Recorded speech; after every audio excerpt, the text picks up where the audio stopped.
Ezra chapter 9, New King James Version. Intermarriage with pagans. When these things were done, the leaders came to me, saying, "The people of Israel and the priests and the Levites have not separated themselves from the peoples of the lands with respect to the abominations of the Canaanites, the Hittites, the Perizzites, the Jebusites, the Ammonites, the Moabites, the Egyptians, and the Amorites. For they have taken some of their daughters as wives for themselves, and their sons, so that the holy seed is mixed with the peoples of those lands. Indeed, the hand of the leaders and rulers has been foremost in this trespass." So when I heard this thing, I tore my garment and my robe, and plucked out some of the hair of my head and beard, and sat down astonished.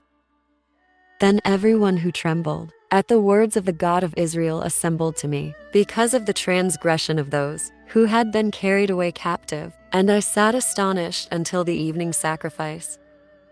At the evening sacrifice, I rose from my fasting, and having torn my garment and my robe, I fell on my knees and spread out my hands to the Lord my God. And I said, "O my God, I am too ashamed and humiliated to lift up my face to you, my God, for our iniquities have risen higher than our heads, and our guilt has grown up to the heavens. Since the days of our fathers to this day, we have been very guilty, and for our iniquities we, our kings, and our priests have been delivered into the hand of the kings of the lands, to the sword, to captivity, to plunder, and to humiliation, as it is this day. And now, for a little while, grace has been shown from the Lord our God, to leave us a remnant to escape, and to give us a peg in his holy place, that our God may enlighten our eyes, and give us a measure of revival in our bondage. For we were slaves, yet our God did not forsake us in our bondage, but he extended mercy to us, in the sight of the kings of Persia, to revive us, to repair the house of our God, to rebuild its ruins, and to give us a wall in Judah and Jerusalem.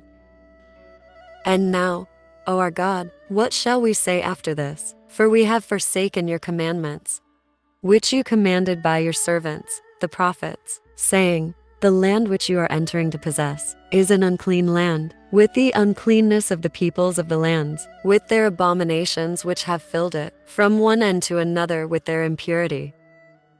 Now therefore, do not give your daughters as wives for their sons, nor take their daughters to your sons, and never seek their peace or prosperity, that you may be strong and eat the good of the land, and leave it as an inheritance to your children forever.